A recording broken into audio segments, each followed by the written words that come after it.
UFOs, ghosts, ancient civilizations, the supernatural. We may never know the truth about what's really going on, but it sure is fun to speculate. This is Factor Theory Live with your host, Stephen Crawford.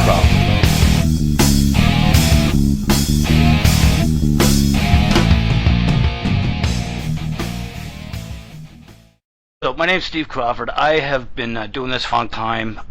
For me, it goes back to probably started when I was about 5 years old, actually, when my grandfather had died in an accident in Owen Sound. He was unfortunately an alcoholic, big time alcoholic, and he was with some friends. They were driving drunk. He was in the back seat, fastened in to the back seat, and it was one of those cars that only had two doors and you had to pull the seat forward to get into the back seat. They lost control, but they managed to get out, and he didn't, and it went off a bridge in Gore Bay.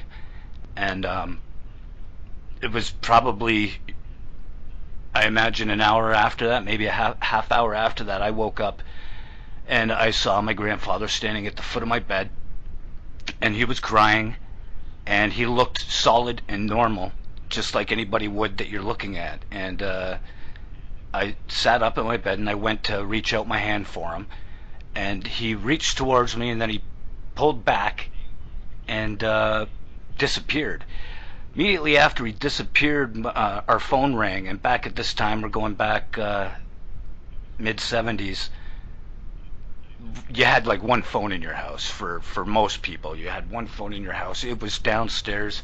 Phone rings, Dad runs down, buck naked. He used to sleep in the raw, and he picks up the phone. He was ready to freak out on whoever was on the other end, and he starts crying, and we're like, what's up, Dad? And he's like, oh, my father just died.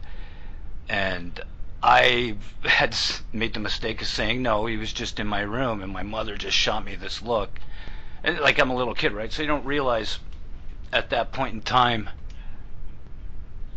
what to say and what not to say when your father's father just dies. Okay, they're saying I'm good now. They can hear me talking. Don't do it with screen share.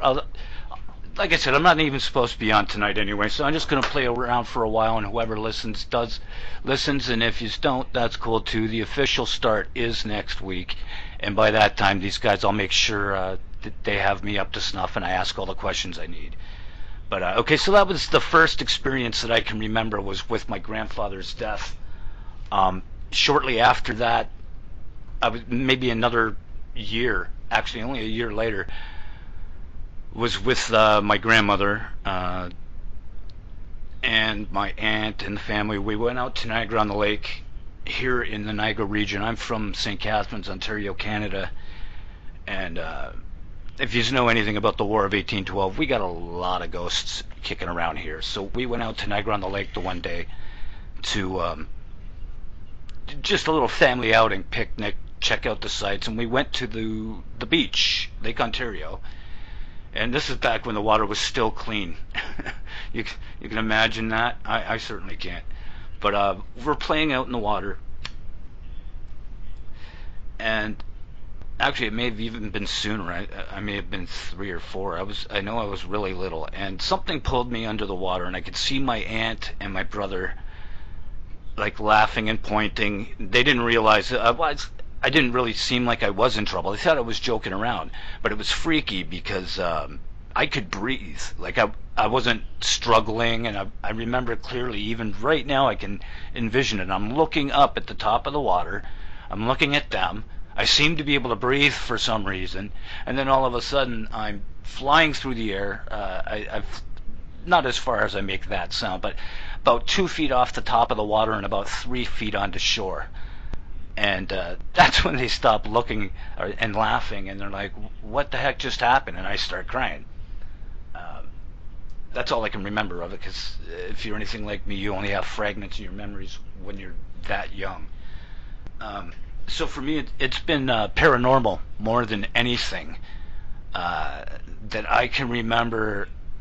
It would, for UFOs, probably around 12 years old, church camp, laying around the campfire. We'd sleep outside and be telling ghost stories and such, and looking up at the stars, and you see these things moving, and they're telling you they're satellites, and you're like, oh, okay, that makes sense. This one's going on this trajectory, and that one's going on that trajectory. But if you know anything about satellites, you realize that they can't function in a polar orbit. They tend to go one way or the other, east or west, and they tend to stray away from the polar orbits. They also don't seem to swim around in the sky like I picture the scene from the movie Roadhouse. Excuse me. There's that really rich jerk who basically owns the town, and he's drunk and he's driving down the street and he's swerving from side to side in the lane. That's what I'm seeing as I'm looking up. Everybody goes back to their ghost stories, and I see this thing stop, gets really bright, and then shoots away. And I'm thinking, okay, what satellite is that? And at that point, nobody had seen it. The next jump forward that I can remember with UFOs was actually pretty substantial. I was 16. I was hitchhiking to Port Colborne from St. Catharines. If you're walking, which I did most of the time, because most of the time I wasn't getting picked up, and so I would walk. It would take about anywhere from 5 to 6 hours, especially if I got lost in thought.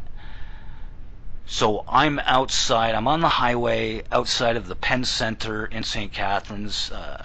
For those of you who are from the area, you'll know exactly where I mean. I walk about 20 minutes, so I'm probably about half hour into my journey. And all of a sudden, I look to my left, which would be the east, looking towards Niagara Falls, Ontario. And over what, to me, must have been Lake Erie, around the top of the falls, I'm seeing this bright light zigzagging through the sky. And I stop and I think, wow, that's pretty freaky. And then my next thing, I turn my head straight, and I'm standing right outside of Port Colborne, right at the base. It's the main road. I wish I could remember what it's called now, but it's the main road that leads into Port Colborne. There's a little plaza there with the McDonald's and that. It's a small town, so anyone who's from there knows exactly where I'm talking about. But I'm at the base of this little hill that leads into the mouth of Port Colborne. And like I said, I'd been into my journey for, what, a half an hour? And it would have taken bare minimum 4.5 hours if I was trucking it.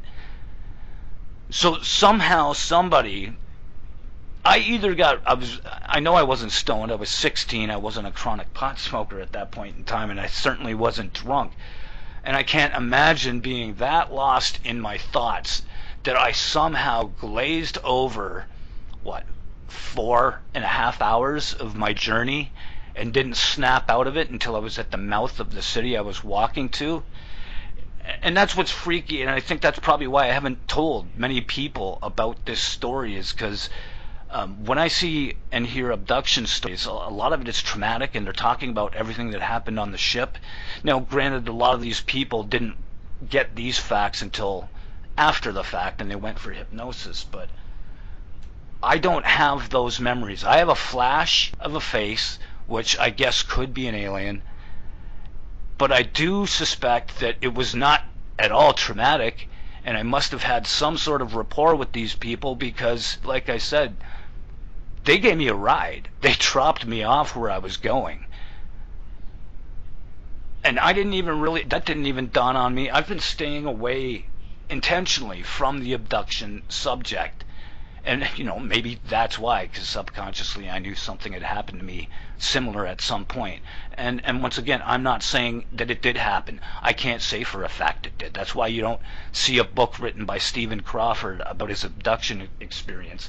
And I'm certainly not going to pull a Corey Good, have a dream, tell it to David Wilcock so he can prep me, get me all up on the snuff about Gary McKinnon and everything he found, and go, yeah, that wasn't a dream you had, man. You're a secret soldier. Yeah, man. Yeah. Didn't you hear about Garrett? Yeah, I'm sure of it. I know that's what's going on. Now, why am I going after Corey? Because this guy is suing everybody out there for he wants to copyright certain words like Space Force and even UFO or something. It's that dumb. Now, this is a guy that has zero proof of his encounter, and he doesn't even try to give a disclaimer to say that, this may not have happened, but I think it did. And David Wilcock, I'm pissed at this guy too, because I used to like you, David. When you first come out, you seemed like a good guy, saw you on Agent Aliens, you were doing your books, you were doing your thing, but for some reason, I guess the fame and money was not coming fast enough for David Wilcock. So he had to get together with his good buddy Corey, get them all prepped up, so they could start all of this stuff, get themselves their minions, try to take over Gaia, and my contact tells me they're actually Luciferian, and they're trying to spread this satanic messages, I guess, and they're disinfo. Now, that doesn't mean some of the things they talk about aren't true. The best disinfo comes from facts. You can throw your own spin on it, and everything's perception, right? I can spit out a sentence, and you can hear it the way I said it, or you can hear what you want to hear. So anyway, I digress about these guys. I'm pissed off because they're going after a friend of mine, Laura Eisenhower, a lot. And Laura, anyone who knows her, some of these other hosts here have also interviewed her, and they know her. They know what a sweetheart she is. She is not no millionaire who is in this for the money. She doesn't. She's a sweetheart. That's all. When Laura Eisenhower pops into mind, I see sweetheart, for crying out loud. And I get so angry when you get people who have no clue who someone like her is, and they feel they want 5 seconds of fame on Facebook by attacking a perfectly sweet person who is not a millionaire. Yes, she charges money, a small amount, for talks, but doesn't everybody? Why is it so wrong to make a living doing something you're good at and off of your beliefs? If people like Nestle can make money stealing water on expired licenses, then why can't people who genuinely believe in their message make money doing the same thing? And once again, she is not a millionaire, and her mother is Susan Eisenhower, who is the daughter of John Eisenhower, who is the son of Ike Eisenhower. So you hear all the time all these people trying to say she's not even an Eisenhower. Dude, just do what I did. Ask her a question on Facebook. She's honest, and she responds to just about every single person who doesn't attack her. So Laura, that was for you. Laura's legit. She's not rich. She's not raping people. She's not suing anyone who badmouths her. She's just getting sick of it. She's just like everybody else. When people badmouth me, I get pissed about it. When people badmouth you, you get pissed about it. It's a natural reaction. It was nice to see her fight back for a change today. She usually turns the other cheek, but it's got to wear on these people. And now back to my story with that. It seemed like it was a friendly thing to me, and simply because I do not have enough information, I'm not gonna try to cash in on things like that. Now the next big chunk that got me thinking about this again, I think it was called The Seeding. It was a documentary. It was Darcy Weir had popped it. It's fantastic. Check it out if you get the chance. I'll find out more information about it for the official first show next week, and pop a link up in the chat room. And hi to everybody in the chat room. You guys rock. And quick point: we are 100% listener supported, so click on the donation button or go down and click the Patreon button. A few years after that experience, when I was 16, I was living in the Falls. By this time I was a singer in bands, I was a drunk. But at this point, I'm an empath. Sorry, I forgot to say this. That's part of why I've been seeing these things since I was little. And I didn't tell anybody because back then you were a freak if you talked about it. It was nothing near as open as it is now.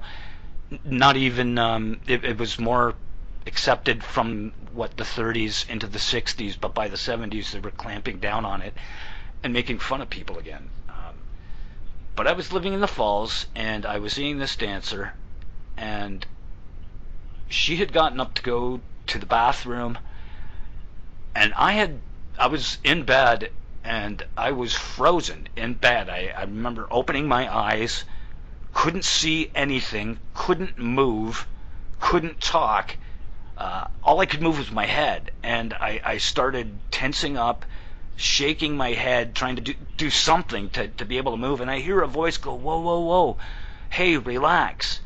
Then all of a sudden the lights come on, I can move again, and my then girlfriend comes out of the bathroom and goes, were you just in the bathroom? I swear to God, someone was just standing behind me and touched my hair. And I'm not positive if that was paranormal or these guys from the UFOs, because apparently that's another reason I hadn't brought this stuff up.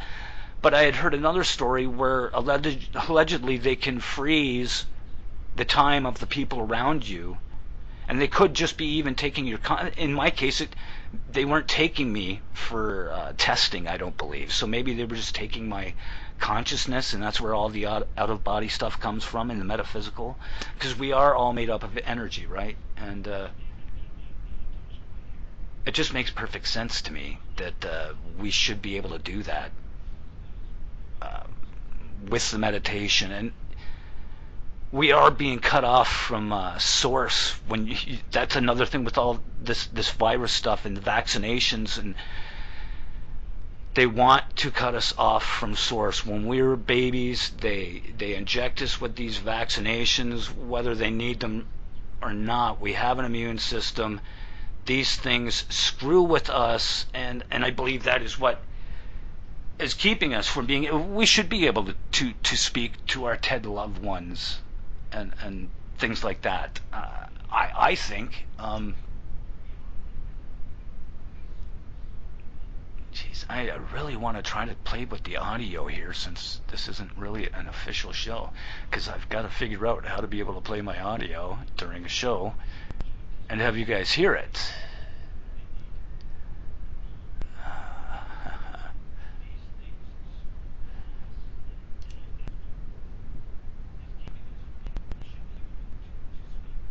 But after that experience with the freezing up and not being able to move, I do know that damn near every night I could not sleep. I stayed up until the sun come up, and like I'd be sitting at the window waiting for the crack of dawn so I could go to sleep, and I would look out the window at night, and there was always this large thing in the sky that was certainly not Venus, and it would be a clear sky, and it was over the city of Niagara Falls, and other people had noticed it and reported it as well. I would be sending texts to friends telling them where I was seeing it, and they would go, yeah, there's something there, and it's just hovering.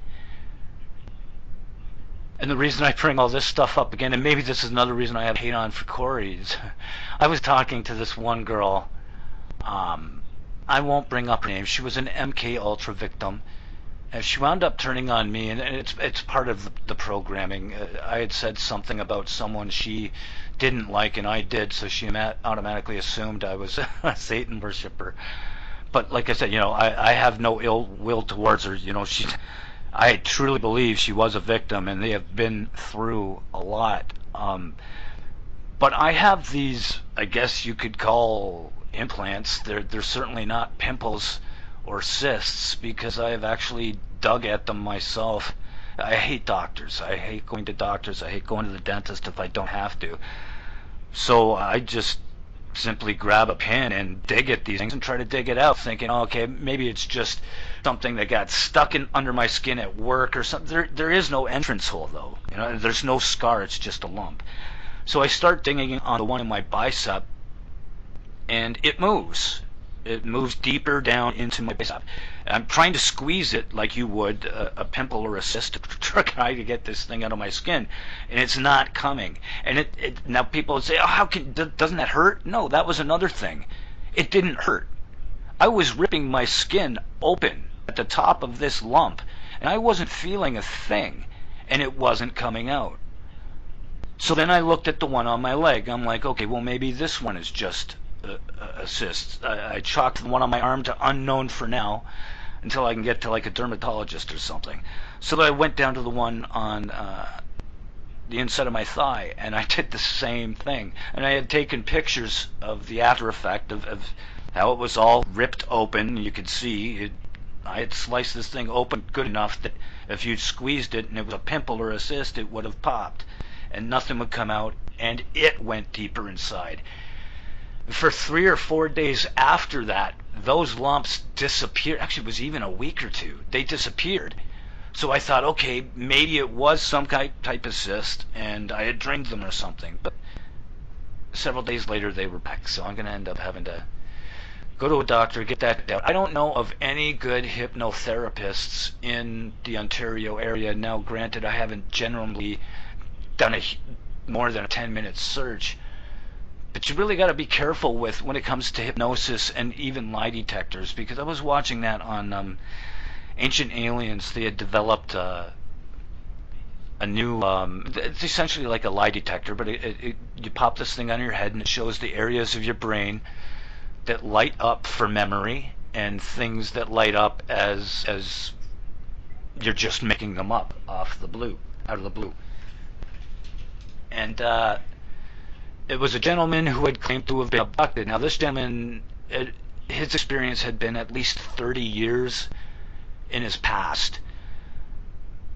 And I say that because now he has lived with the memory of that event for 30 years, right? He's been thinking of it for 30 years. So even if it was something that it didn't happen and he made it up, he's been thinking about it for 30 years. At that point, it becomes a memory, would it not? You would think.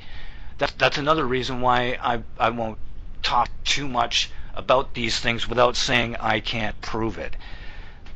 Because I can't trust. It's been so long and these things are just so, when they happen, you really, you do a double take and you honestly do try to blow it off. But there's certain things you just can't blow off after they've happened so many times.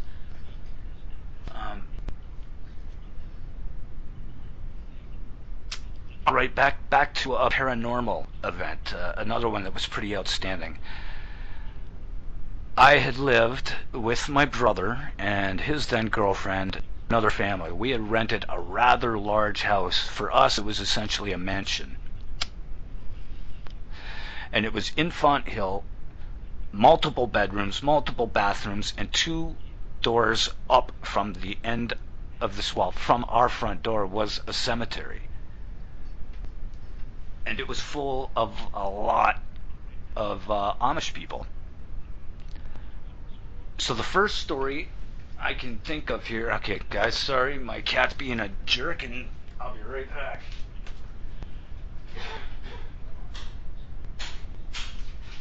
Okay, so the first day I was at band practice in Welland. Well, everybody, my brother and friends, they all had a housewarming party. And this house had a pool in the backyard too, which was a first for all of us. So we were like trailer trash moving into a upper middle class home. For us was, may as well have been a Donald Trump mansion. And so these guys are partying. They'd been drinking beer, smoking some green herbs, and I guess somebody had brought some acid to the party. So they'd also dropped acid. So these guys around this time had started tripping right when I came home from band practice. And I could hear them all from up the street. We were pissing off the neighbors from day one. So I start laughing. I'm at the end of the street. I jog up to the back fence beside the garage. Leads to the backyard. Immediately behind that fence is the pool. And we have a friend standing there named Matt. Matt is a huge black guy that looks like a WWE wrestler. If you remember Booker T at all, he's like the size of Booker T and just as dark. And I'm going, hey, Matt, what's going on? And he's kind of ignoring me, and I'm looking at him, and I'm watching his skin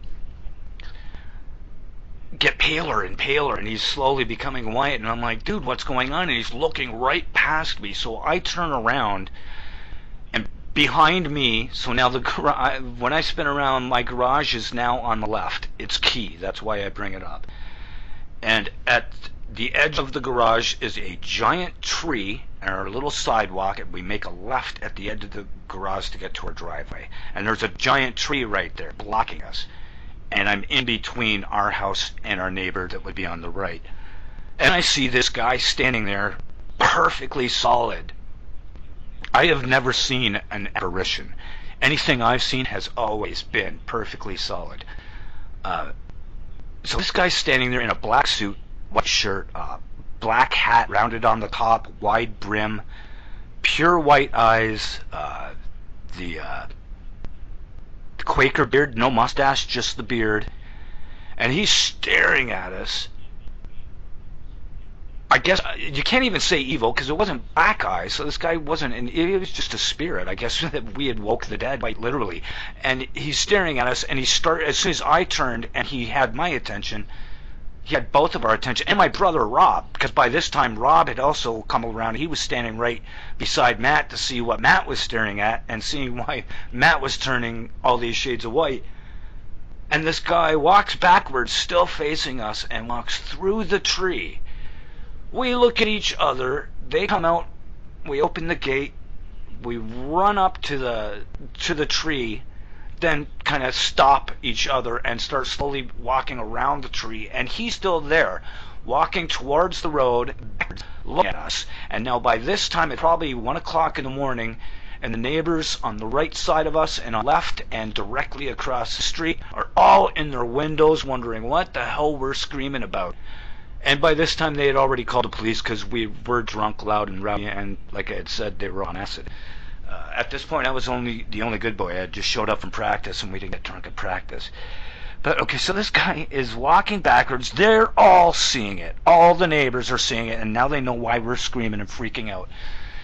He walks across the lawn, still facing us, to a car, still facing us, through the trunk of the car, stops in the middle of the trunk of the back of this car, and vanishes slowly, not blink of an eye, about a 2-second vanish, gone.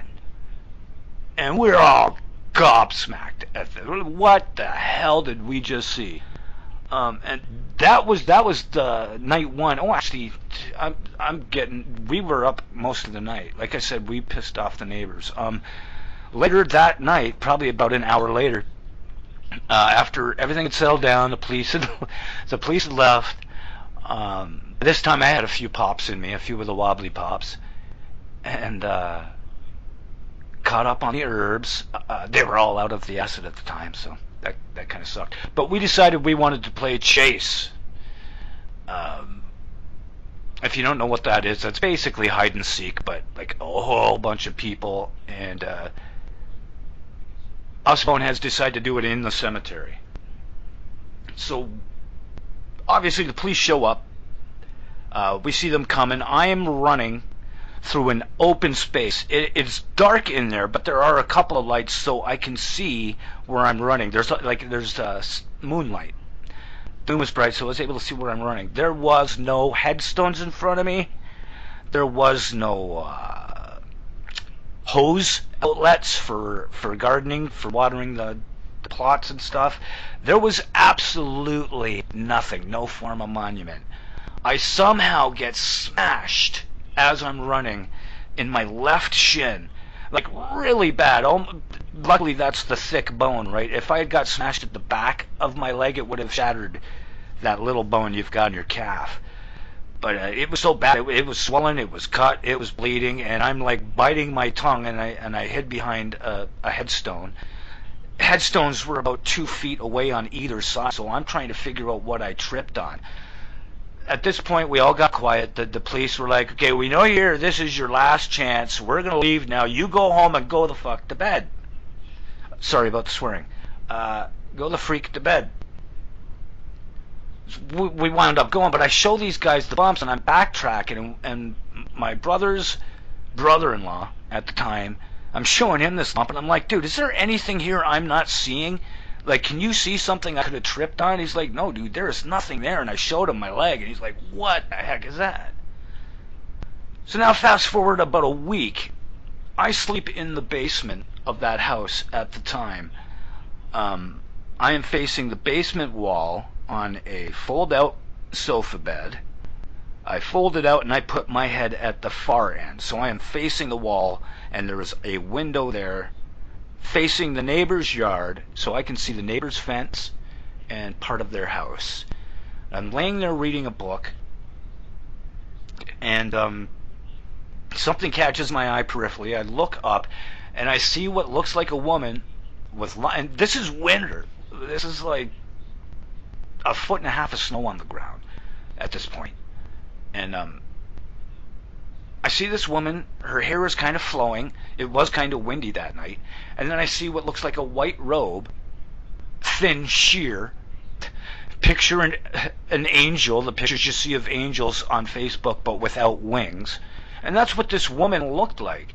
And this sheer robe floats up, floats down, slow 2-second fade. I'm rubbing my eyes, I'm freaking out. I go up, I tell my brother, and that by this time we're on good terms with the neighbors. They realize there's some strange stuff going on, and they're starting to think it'd be cool, and understanding why we're getting drunk more than we usually do, just so we can fall asleep, because there's this creepy stuff going on. So I go upstairs, I tell my brother what I saw, and he calls the police, because it's, like I said, it's a nice area. There's nice houses, nice cars. We don't want anybody getting robbed. So the police come out, we give them a statement, I tell them what I saw, and they walk over, and they see just 2 footprints melted into the snow. Now, I don't, how it melted into the snow, I couldn't tell you. Well, maybe it wasn't melted, but there were 2 barefoot behind that fence where I saw that woman. Nothing leading to them, and nothing leading away from them. And they had no idea how we could. They were like, okay, one of you came out, you climbed up on the fence, tiptoed along it, or crawled along the top somehow. You know, you're pulling a joke, right? But there was absolutely no prints leading from our doors to the fences to this spot. That's not what happened. Simply didn't happen that way. Wow.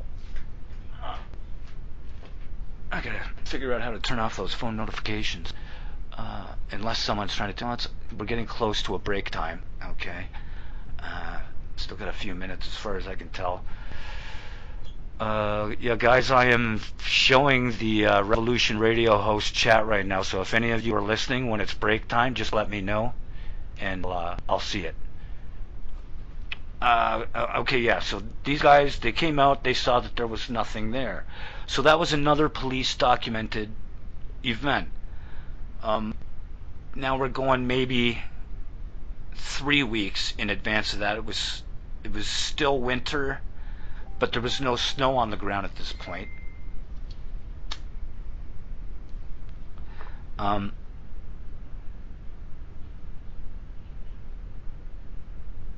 Sorry, I'm just trying to make sure I get the chronology right here, because there was quite a few things happened there. Okay, actually, no, I think it's the Batman story is next, okay, and it was still winter. Okay, so another time, same house, the first Batman movie with Michael Keaton had just come out, and come out on video. So everybody was waiting, so yeah, it would have been Christmas time, actually, so, because it came out on video at Christmas, and we had like I said, we had a house full of people there. There was probably about 7 kids and 4 adults living in this place, but there were plenty of rooms, so there was lots of room for it. So everybody is on the main floor,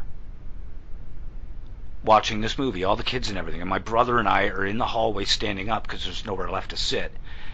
And my brother's girlfriend's mother is down in the basement in her room trying to sleep. Her room is at the end of the hall, far end from my room. And we're hearing her bitch and whine. She's getting mad and swearing up a storm. And eventually she gets really loud, and my brother and I go down, and we're like, Bernice, what is going on? Who are you yelling at? And she points to the bike, and she goes, these damn kids keep pushing this bike into my room, and I keep telling them I'm trying to sleep. And she's genuinely upset. She was a senior, and she had health problems. And we're like, Bernice, nobody is doing that. The kids are all upstairs in the living room with our eyes on them. They're watching Batman. And her face changes, and she goes from being angry to downright scared. And she's like, that thing keeps moving. And we look down at it, and it moved about 6 inches. So we look at each other, and we're like, okay, let's try something. We knew my room had been active. So we took this bike, this tricycle, about the size, just one of those little ones for someone like 3 years old. And we put it in my room, in one of the corners, and we took a Transformer doll from the TV show Transformers, and we popped it on. It was facing one way. I can't remember exactly which way. My brother would remember. We had it facing one way and popped it in that corner and closed my bedroom door no other way into that room, and we stood outside of it and just had a smoke and shot the shite. We waited about 5 minutes, opened the door.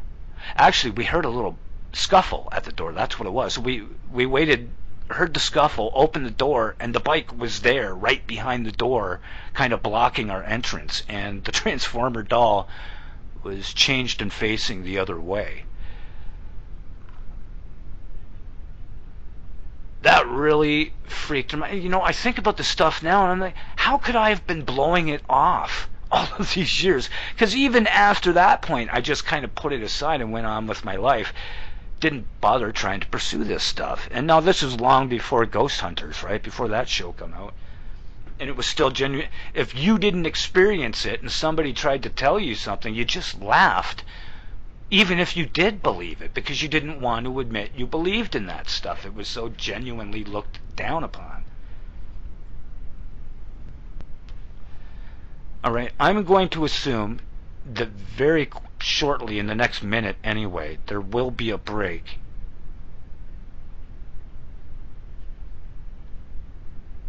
And I can't believe I have been able to riff this long, even with the screwing around. So I'm going to stop talking now and say that once the music kicks in and everything, Factor Theory Live, this is the unofficial test run. I'm just trying to learn stuff. The official show's next week. Be back after break. Maybe leave the Transformer doll. Okay. All right, thanks, Pat. I got that. Yeah, the delay's a lot longer than I thought it was going to be. Before, when I was listening, the delay was about 5 seconds. Yeah, I did try to play something, Pat, so I'll get you guys to show me for next week how I can do that so we don't have all that dead air.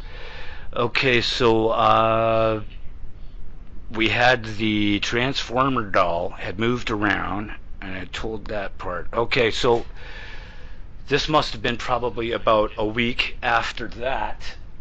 Let me turn this down. Same house, same room in the basement. Now, in my room, beside my bed, about 2 feet beside the bed, 3 feet even, was a wood-burning stove. It's 30 seconds. Okay, thanks, Pat. There was a wood-burning stove, and we kept the flame low. I was in my bed reading a book. I turned to go to sleep. I put the book on the floor beside my bed. Now, like as I explained before, I slept with my head at the far end of the bed. So when I put the book down, it would have been nowhere near this wood-burning stove. So then I start coughing. I'm choking. I'm like, what the hell is going on? our fire detector's going off, and my brother knocks the door open, didn't kick it down, just kind of rushes in, slams the door open, grabs me and drags me out. Fire truck shows up, they come down, they're in the basement checking out what happened. And then they called us down after they had cleared the smoke, and they showed me my book somehow got put on top of that wood-burning stove. Now, I know for a fact I didn't do it. I put it on the floor beside me, and I put it under the bed, because there were times I'd put the book on the floor, and then I'd get up in the middle of the night to go to the bathroom, and I'd either trip on the book or I'd accidentally rip one of the pages, and I hated reading a book once the page was ripped. That's how I know I popped this thing on the floor and slid it under the bed so I would not step on it. Yet here these guys are showing us this book charred, sitting on top of the wood-burning stove. My brother and his fiance are taking it a lot harder than I am. I guess maybe I'm in shock. This stuff has never I've never been afraid of it. Just because I've always seen it, always heard it. I always took for granted that something was going on. So when I see and hear things, I get more of that kind of shocked curiosity type. Whoa, really? And then it's like, well, no, that couldn't have happened, and you blow it off, right? And then you move on with your day, and that's the problem. We keep blowing these things off. I was saying earlier, all the stuff that they're spraying in the air and everything, it cuts us off from source so that we cannot know the things we are supposed to know. So back to this story. That's not the end of it. They cleared it out. I decided I was going back to bed, and my brother and his girlfriend are you flipping nuts? You can't go down there. Sleep up here on the couch or something. It's like, guys, I was tired. Maybe I must have tossed it onto the stove and just didn't realize it. So I go back down. I guess my brother decided not to go to bed because he thought something might happen. Before I went to sleep, I wasn't taking any chances, though. There was a box of wood sitting beside a cardboard box with about 8 pieces of wood in it. Sorry, 6 pieces of wood in it, sitting about 2 feet to the left of the wood-burning stove. I took it, moved it to the far corner of the room, made sure that the openings on this stove were closed so it would end up going out. There were just light embers in it. I laid down and I went back to sleep. Again, well, this time my brother just woke me up. I didn't wake up choking so much as he grabbed me, and then when I realized the room was full of smoke, I started choking again. And he pulled me out, drags me upstairs. The fire guys come back, and they're like, "This is a joke, right?" Like, but they also knew it wasn't, because they had been out several times. They'd been hearing about the stuff that's been happening on this street. And I said, "What are you talking about? Why?" And they said, "Well, come down here and take a look." And we go down. They show us this box in the corner of the room. The box itself is fine, but the wood inside, just the center pieces of the logs in the center of the box, had lit on fire and smoked up the room. And that's another true story, documented. They pulled me out of there. And it's like, man, I think it was about 2 months after that, I was like, hey, something wants me dead. I think it's time to move.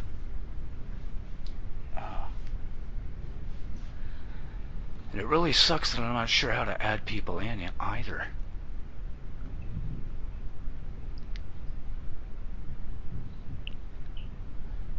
Now, there was something else that was getting to me. Now, there's a lot of people are going off about Q. A lot of people believe it. A lot of people think it's fake.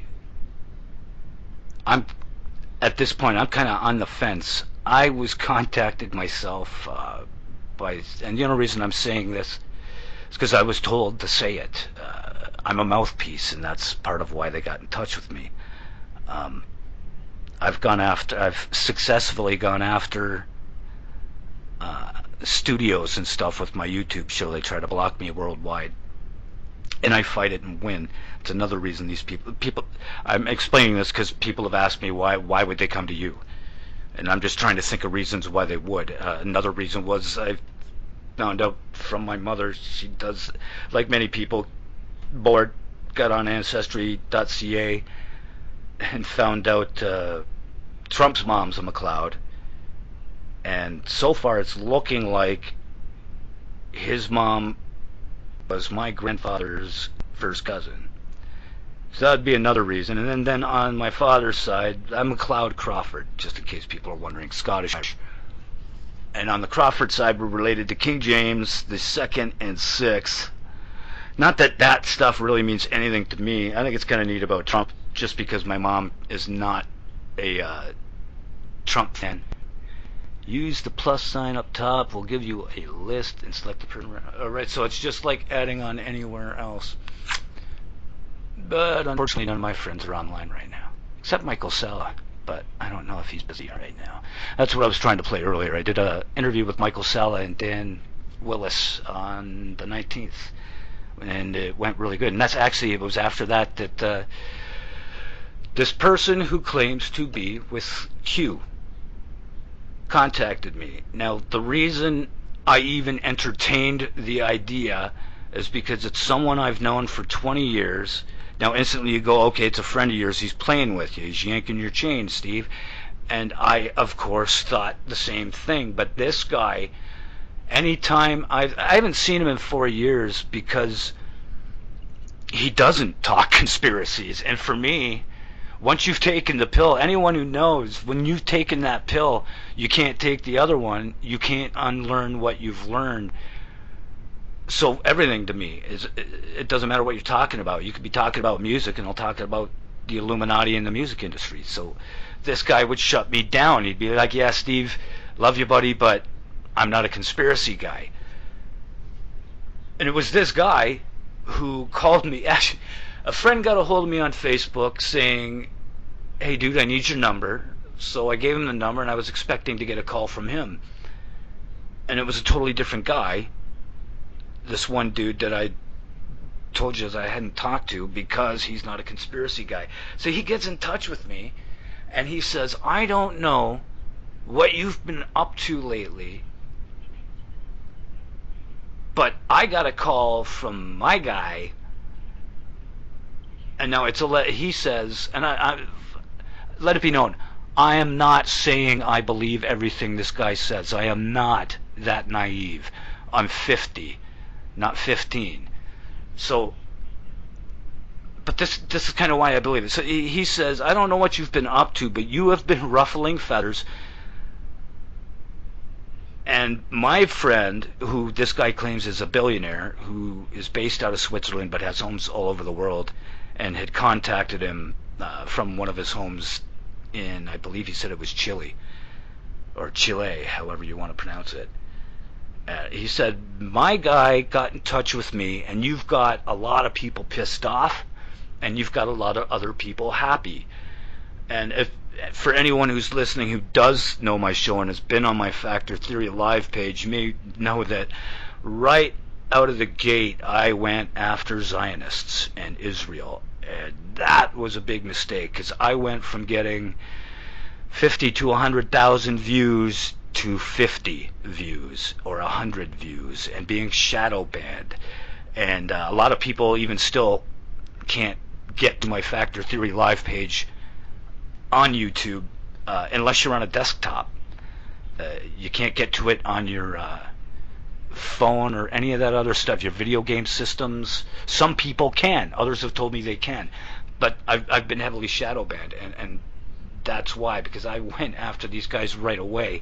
And I think that's another reason I was contacted, because like I said, I fought back and won. They would try to block me. Now eventually they took all those videos down. You'll go now, you'll see the one video I've got the most for is probably 30,000 hits, and once again that was one about Israel taking over the world. So this is why I tend to believe this guy. He goes, you've pissed off a lot of people and you've made a lot of other people happy. Not every billionaire on the planet is just some douchebag who wants more and more and more. A lot of these billionaires are perfectly happy with what they got. They love their country. They love this planet. They love children. They don't want to see. And they were totally shocked when they first woke up and found out that all this kids have been kidnapped forever, right? But we've always thought that, that's just life in the city. That's what we've always been told. It happens. There are sick freaks out there. But we didn't realize these sick freaks were in office. We didn't realize these sick freaks owned our banks. We didn't realize these sick freaks are on our news. They're the talking heads that we get all of our advice on, our health and everything else. So he says, I've got a lot of those people angry, and I tend to believe that because, like I said, I've been heavily shadow banned, and it's taken me forever just to get 1,000 subscribers. I think I've finally got 1,002. And even on Facebook, I go on my Factor Theory Live page or my Conspiracy Factor Theory page, and every time I have over 5,000 likes. It was at like 5,100 for Conspiracy Factor Theory. Every time I sign in, they take one subscriber away. So now it's like 5,066 or something. So that's another way they get me. Another way is I try to post things and they don't share it, or they take away the post button, or they put me in Facebook jail without me knowing. They let me. I'll post and all this stuff, but it's not showing up. I'll send messages to people and then get mad at them for not responding, and they're not getting my messages. So this guy shows up and he's telling me all this stuff, and I'm like, okay, well, how did you get into this? And he goes, well, the guy I told you about got in touch with me back in the late 90s and early millennia after September 11th and stuff. My buddy was right about into fathers' rights and trying to help break up child trafficking. So he's alleging that that's when he was allegedly, I'll be saying that word a lot, when he was allegedly tapped. And that's why he can't get onto his Facebook page even. He's basically it's still there. People try to contact him, but he can't sign in, and they won't let him even redo a password or any of that stuff. So he's telling me this stuff about how he got into it, and he starts telling me when it comes to this virus to, let me see if I can bring it up here. I should still be able to do that stuff. Yes, here we go. Gotta move this. He tells me about something that's going on with tobacco. And where the heck is it? There it is. Tobacco mosaic virus. Now there's a fungus that grows on tobacco. It's like it molts and causes a discoloration. Now it's supposed to be some sort of disease or something, but at the same time, the way he was explaining to me, it makes you immune to corona and the other forms of it, including SARS. And it's been alleged that the cigarette companies are rectifying that situation now. So he told me that, and I'm like, okay, that woke me up a little bit. He's obviously into some conspiracies, and I had never heard of that one. And I've been doing this stuff unofficially for 20 years and online for at least 10 or 11. He tells me this thing, and then I stop him, and I'm like, okay,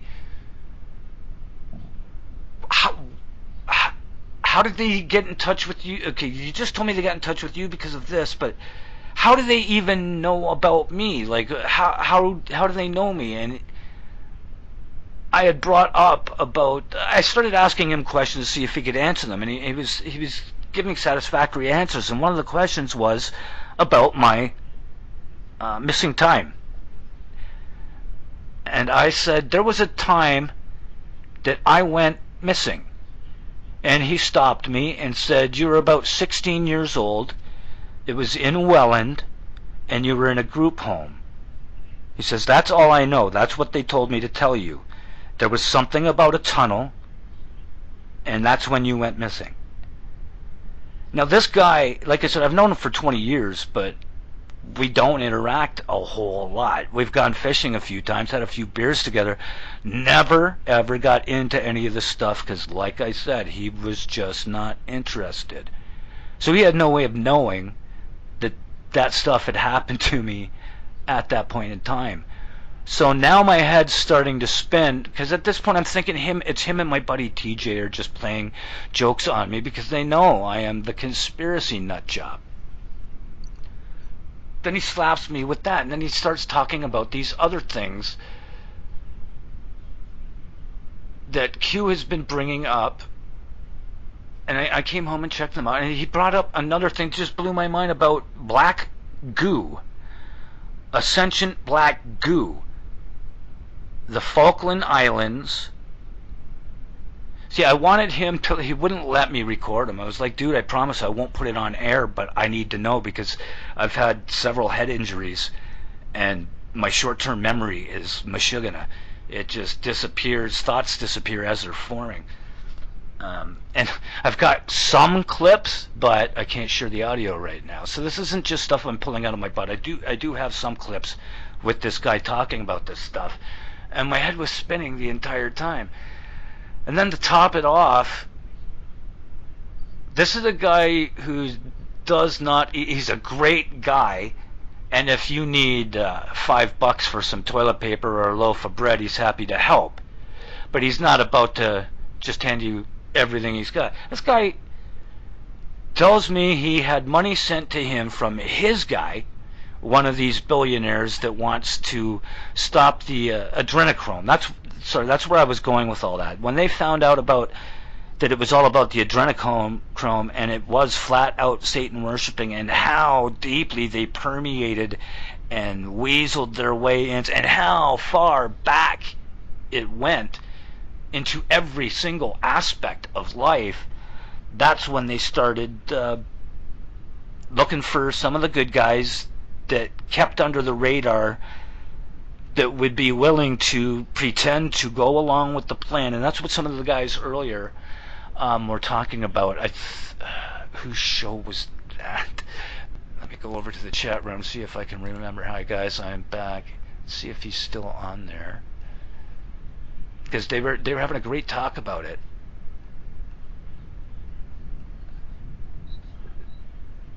A lot of people are going, why is Trump doing this, and why is he letting them get away with that? Look, these guys have been biding their time for a lot longer than the last month or last couple of weeks.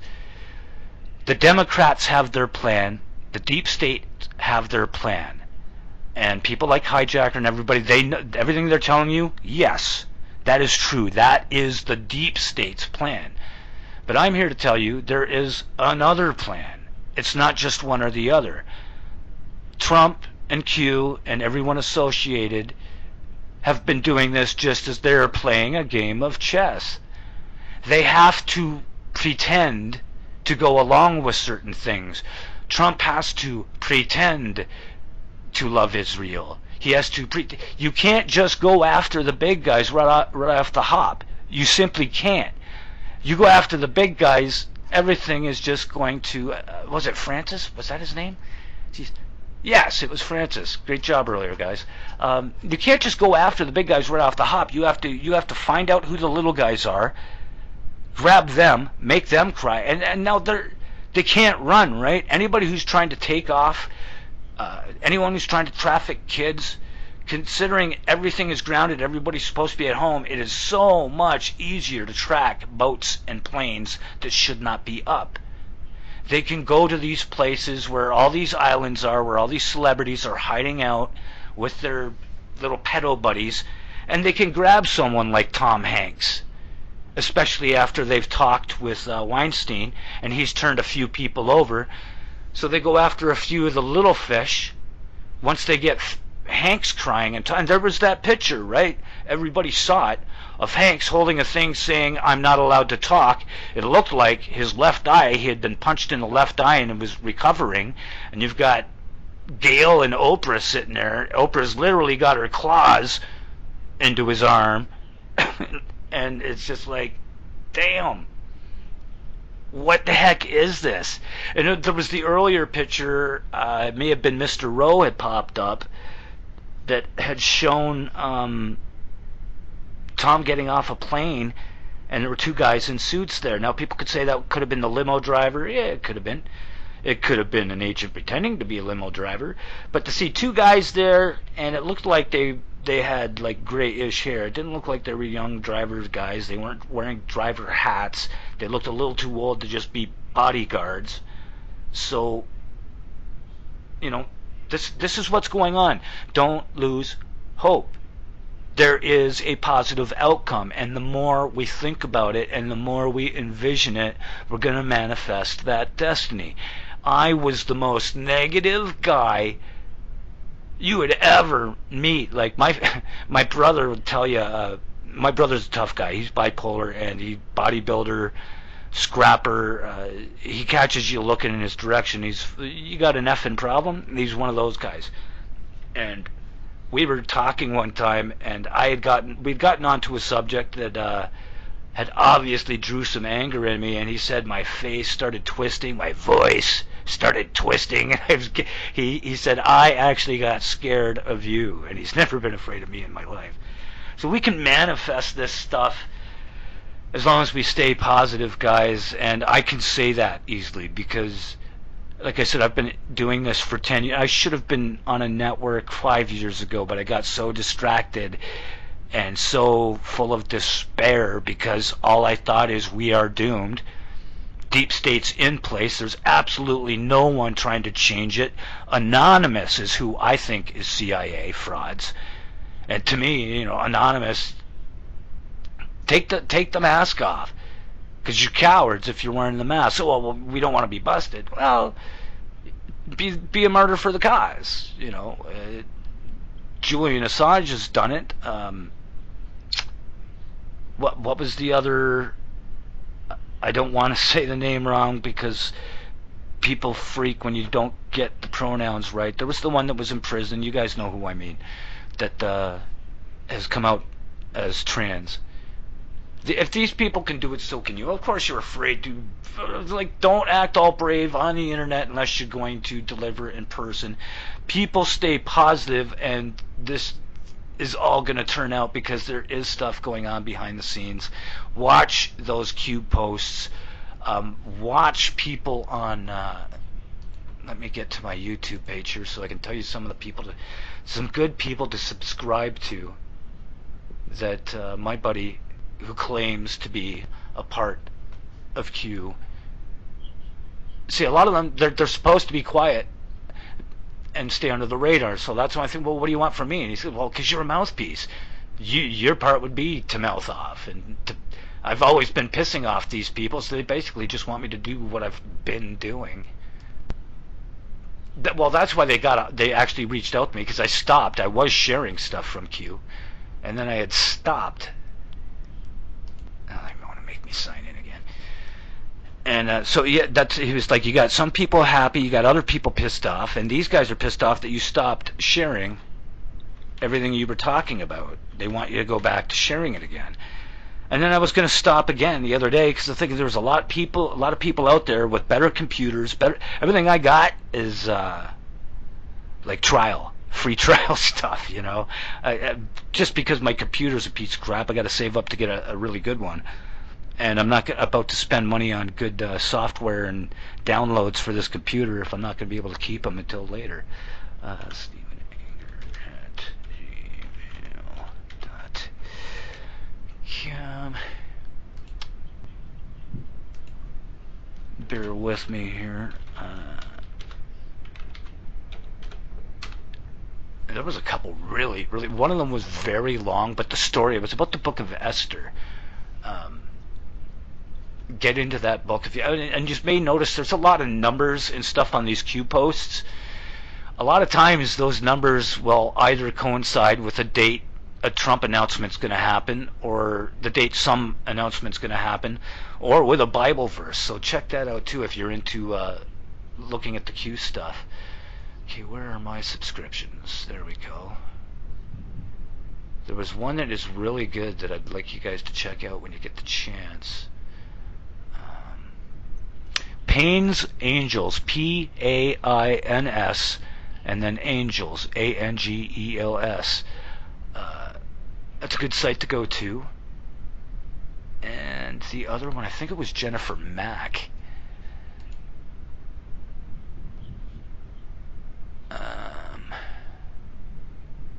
Where is the 3-hour one?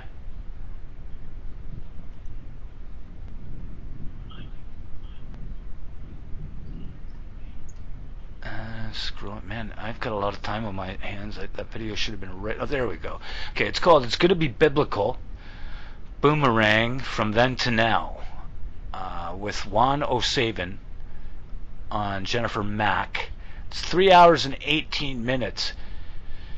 And the guy's a great storyteller, but he does repeat himself a lot. He kind of takes 3 hours to tell a 1 hour story, but you're kind of stuck listening to it because he does get into some really good stuff that you should know. So that's a good one to check out, by Jennifer Mack. In the Pursuit of Truth is another great YouTube page to check out. And Dan Willis's page, actually. For those who don't know, Dan was the first guy to film Bob Lazar's very first public appearance, public press conference. And it was, as far as I know, he was the only one who did film it, because I haven't seen any other videos of it. And it was pretty ballsy of him. He's sitting right there, front row center, in front of Bob, and you even hear Dan ask a question. And Bob looks down, and Dan's unapologetically got this camera in his lap pointing at him, and you can see Bob kind of smiles a little, answers his question, and moves on. There's great info in that video, and Dan didn't even release it until I think a year or two ago. Actually, it may have been shortly after I did the interview with him. He had told me he had done it, and I'd watched it, and it was like, dude, yeah, you got to make that public, because that's crazy. A lot of people, he even talks about Project Looking Glass. Okay, so back to my buddy again. I had asked, how did they find me? How did this guy know what had happened to me when I was 16? Why have they been following me? Have they been following me for this long? He said, no, they haven't. Have you heard of Project Looking Glass? And I damn near shit, because I've been saying for years now, one of the shows I did was about a TV show. What the heck is it called now? Well, I've got it up so I can take a look. Terra Nova. And they only had one season of the show, and is about the future where there is no more air, people are living in domes, and they find a rupture in space-time. And they send a probe through it, and they're not able to find it, which proves it's a parallel Earth or a parallel dimension, and it's not going to be affected by anything they do to it. Their current present will not be affected by anything they do in this past. But the problem is, this past is prehistoric. It's pre-Ice Age. So they send people through to the past to colonize, and they're living with dinosaurs and all these things. And they sent ahead technology and stuff like that. They have this thing that on the show they call the Eye. It is a room where you go into. It is a contraption suspended in water. The water would be the memory core. And you sit in a chair, and there is a giant screen in front of you, and you name the time, date, and place on the Earth, any point in history that you want to see, and it comes up. This guy who played on the show, I can't remember his name. I will try to get this info for the next show, for next week, the official start-off. Once again, listener-supported. Click the donate button. Go down to the Patreon and click that. I believe they also sell advertising space or rent advertising space on the homepage. So hit contact and get a hold of management to find out about that. But back to the show. It was the Eye. So now this guy, he's got like a Mel Gibson thing going on, and I'll find out his name for the debut show next week, April 5th. He was on another show, Agents of S.H.I.E.L.D., 4 years later. This show was Terra Nova was shut down after one season. I'll get back to this for a second quickly as to why. Okay, so I just told you about the eye. Now, as the show progresses, the leader of the new colony had a son who works for basically the Illuminati, and the son is trying to break the code. Now, this rift through time to that Terra Nova colony only goes one way. You can jump through, but you cannot come back. You communicate both ways, but you cannot come back. Now, this guy, the leader's son, gets pissed at daddy. He's got daddy issues. He takes off, joins the bad guys. The Illuminati sends a whole bunch of the bad guys through on one of these trips where they're sending new colonists in. They have a lottery, and every year people get picked on the lottery and they get sent through as pilgrims to this new colony. A bunch of the bad guys came through, and they're trying to figure out the mathematics to make this rift go two ways. Why do they want to do this? Well, they figure out how to do it, and once they do, this is the final episode of the season, you see all these trucks and tractors and all this equipment and workers showing up and strip mining the planet. Boom. End of season. No more seasons. Show is canceled. Huh? As far as I know, the show was doing good and had good ratings. To me, it seems like it was getting a little too close to home. Now, this was 5, 6, 7 years ago, even 8 maybe. You know, and then just a couple years back, this guy was on Agents of S.H.I.E.L.D. during an episode. They're talking about the brain. This episode is essentially about the NWO takeover and how they take kids out of school, and teachers spot kids who are asking too many questions. They take them for reprogramming, just like in the old Pink Floyd movie, The Wall, and stuff like that. And they're looking, and they've got these things on, and they're being brainwashed. And this guy from the Terra Nova episode is on it. And in this episode, a woman says a line, I need you to go check on the Project Looking Glass. What did she just say? Of course, I rewind, and she says Project Looking Glass. Now, the chances of this guy being on these only 2 shows I have only ever personally heard talk about Project Looking Glass in one shape or form. What are the odds this guy's on both of these shows? It's kind of freaky. And then I do a show about it, and they try to block me worldwide. I fight it. They try to say, nope, this is your last chance. If you keep fighting it, you're going to get a strike, and we may take down your channel. Well, I said, to hell with it. At that point, I had nothing to lose, and I'm not in it for money. It was, it's a lark. It's fun. I just do it for fun and spread some info. So I hit the button, and I said, no, I'm fighting this. Next thing you know, I'm getting a message saying, congratulations, your video's been released, you've won, they're backing down, ta-da. It's like, woohoo. So then back to my buddy again, he's telling me they tracked me down through friggin' Project Looking Glass. Okay, and then fast forward again, I see Dan's video of Bob Lazar, and he mentions Project Looking Glass. So then I'm like, watch the Bob Lazar Netflix thing that was done. I wish I could remember the filmmaker's name. I'll have that for next week too, because he did a great job. It's Jeremy something. And then I'm like, oh, this is a great dealio. Oh, what's that? He's going on Rogan. Awesome. I tune into Rogan. Jeremy's poking the bear. I love the guy because you can see there were things that Bob didn't want to talk about. And he had told Jeremy, and I'm sure he told Joe, dude, there are things I don't want to talk about, so just don't even go there. We'll stick with the normals. And Bob had a migraine that day. So, as we all know, Joe likes to have a few drinks with his guests while they're doing shows. And don't quote me on this, but I'm pretty sure they're also smoking some of the lovely herb. So as time's going on, Bob's headache's starting to clear up. Jeremy's getting a little bit more brave, and he pipes up, well, Bob, you should tell Joe about some of the things that you heard that you're not positive about.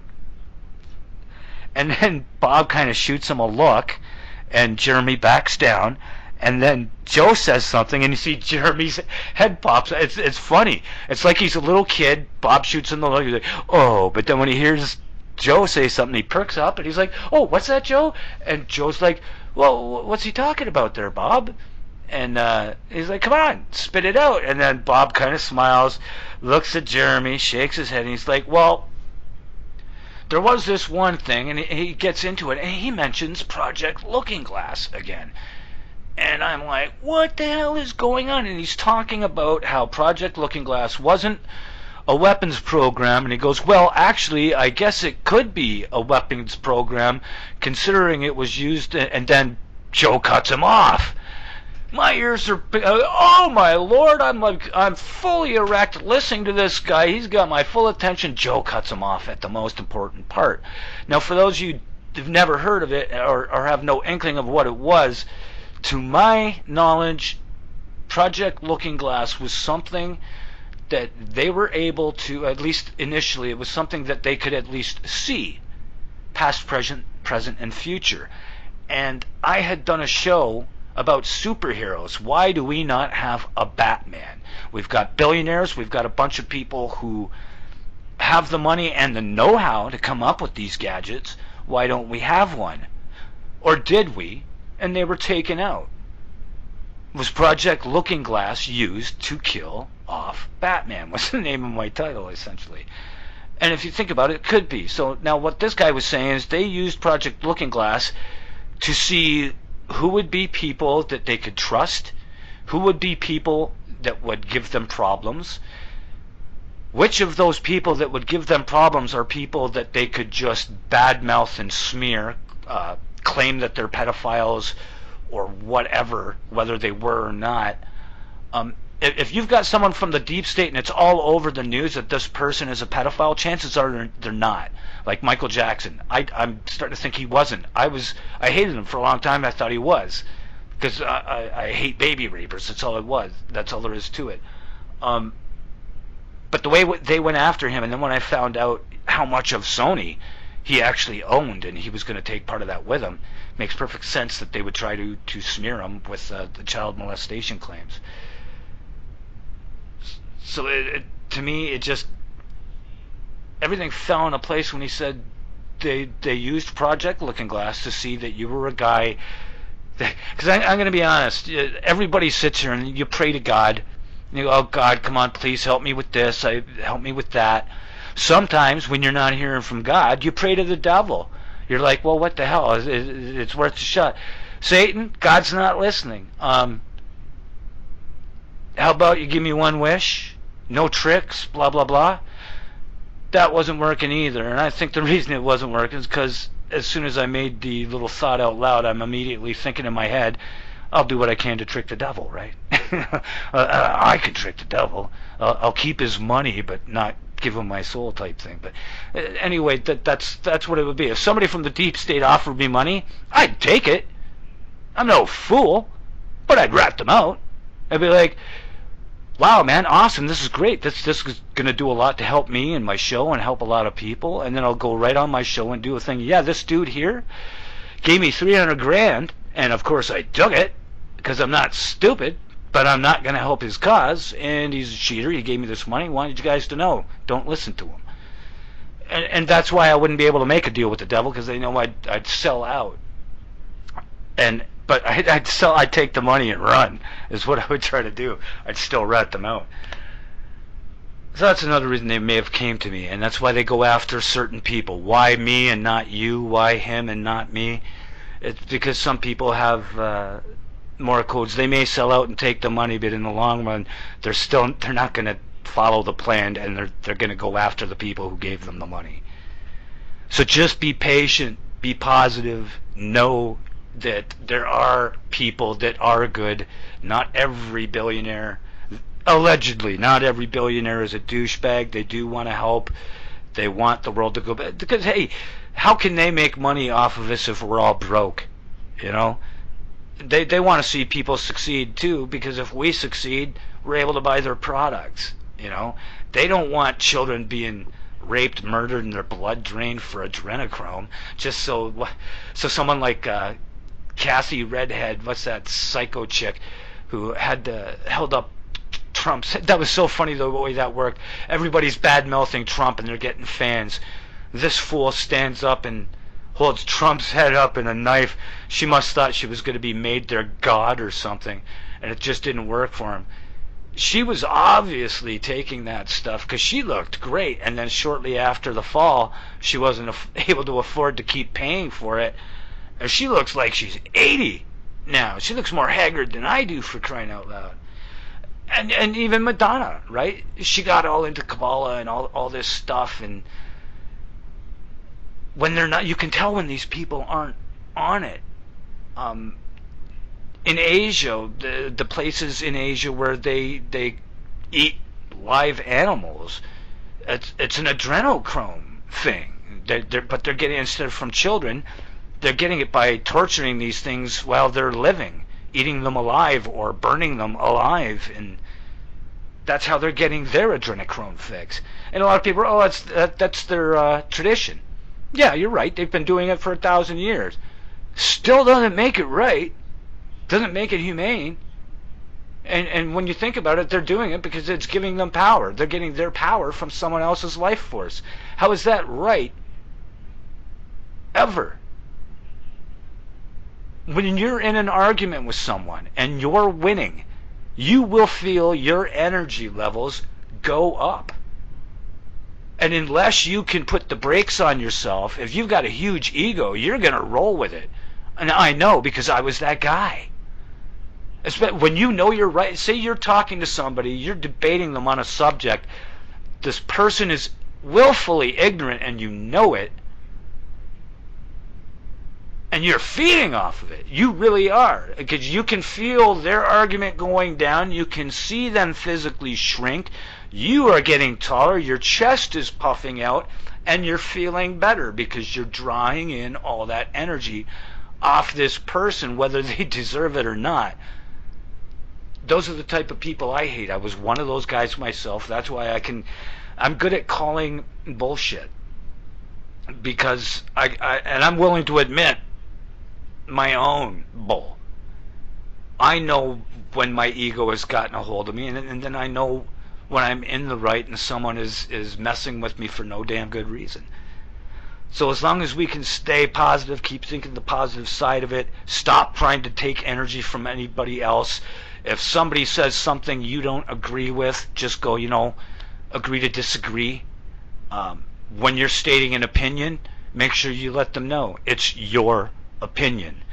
One of my biggest pet peeves is when somebody acts like everything that is coming out of their mouth is fact simply because it's them saying it. That's bull. Somebody will ask me what I believe. My belief systems change depending on how much information I've been exposed to. Right? If you're educated on a subject, and I'm not talking about just one side of the story either. Mainstream, if anything, it's good to let you know what you should be checking out, because they're going to brag and say, oh, this, and you go, okay, that's your story. Now, what would the other side be? Pop onto YouTube or on Facebook and on your other pages, and if you've got a lot of friends on Facebook, find one that lives in the area. Find someone that lives in Israel. Find someone that lives in Syria who hasn't been blocked yet, and find out what's going on. Just make sure you do not come off like everything you're saying is fact because you know it. You got it from one place. Because look, I got people who claim to be from Q giving me this stuff. I've got people popping up out of the blue since this guy told me this stuff. People that have no other friend showing up, add me. They don't say anything. They'll share a link to a medical journal or to a wiki page or to somebody on YouTube they think I should be checking out, and then they disappear. They don't answer me back, and they're gone. So that's why I'm thinking this stuff is real, and it's getting really neat how this stuff is going. Because like I said, I was desperate. I was hopeless. I was, dare I say, suicidal, especially since I went to see a psychiatrist. Bad move. The guy was a Harvard psychiatrist. For all I know, he could have been part of Skull and Bones. They had popped me on a medication that caused some form of brain damage. At that point, I didn't realize it totally changed your brain chemistry. And that's what these things do. A lot of people, of course, know that. I didn't realize that. I thought it was temporary effects. You would take the pill, and then the stuff wears off after a while, and you go back to normal. No, you're right. That's not what it is. This stuff definitely changed. It's why I'm stuck smoking right now, too. My doctor wanted to pop me on stuff to quit smoking. But he knows I'm a conspiracy guy, and he goes, but you realize it does change your brain chemistry. Don't! Really, man? So now I got to go about the old-fashioned way. So now, luckily, here in Canada, pot's legal now, and I've got a prescription anyway, doctor prescribed. I managed to do it before. I'm going to try again. Just get a big bag of yummy green, and anytime I feel like having a cigarette, take a nice little toke of the medicinal and get some CBD in me, and hopefully it helps with the back. So I believe there is something going on, but once again, if somebody was to put out something to prove definitively that Q is nothing, and I look at that evidence and other evidence and it feels right to my soul, it doesn't insult my soul, then yeah, I have no problem changing my mind about things. I am open-minded. You have to be. If you want to be in this business, you can't just have one mindset. Then you're no better than the people at MSN and CNN and all the scientists that are denying life in outer space, denying that the technology exists when we know it does. Anyone who's hearing my voice for the first time, anyone who's new to this field, if you do anything, check out Nikola Tesla. Go on YouTube, check out any video you can find, go on Netflix. There are things on Netflix and Prime. Just about anything out there, there is at least one biography or documentary on Nikola Tesla, and know how different our world would be if we had put him up on a pedestal instead of that fraud, Thomas Edison. We would be living a Star Trek life right now. Think about this. Right now, we could be learning different languages like exobiology, exopolitics, exolinguistics. Your children could be speaking 20 different languages from this planet and 5 to 10 different languages that are different dialects, offshoots of human. But no, because the rich guys wanted to keep us on oil. Because J.P. Morgan had a monopoly on copper. If you cannot put a meter on it, I can't make money on it.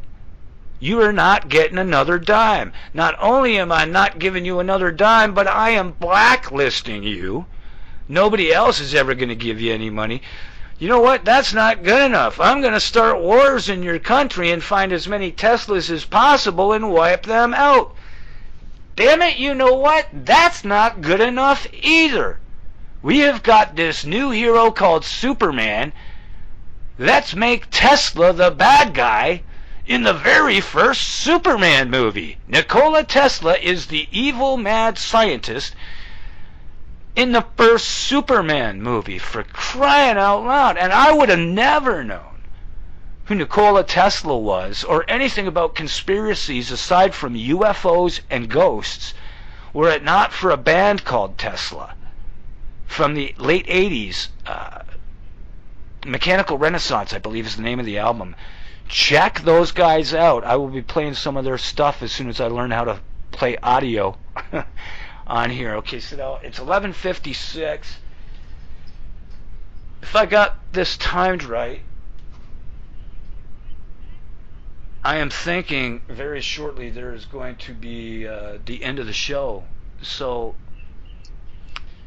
my final message would be positive that all this stuff, I know it's hard, especially a lot of people, you've got no money. I would ask everybody out there who's got money, who's got food, look to your friends who don't, your friends and family, help them, even if you don't like them. Give them a care package, help them out. Because by the time we're done with all this, we're going to have clean air, and the Satanists are going to be out of office.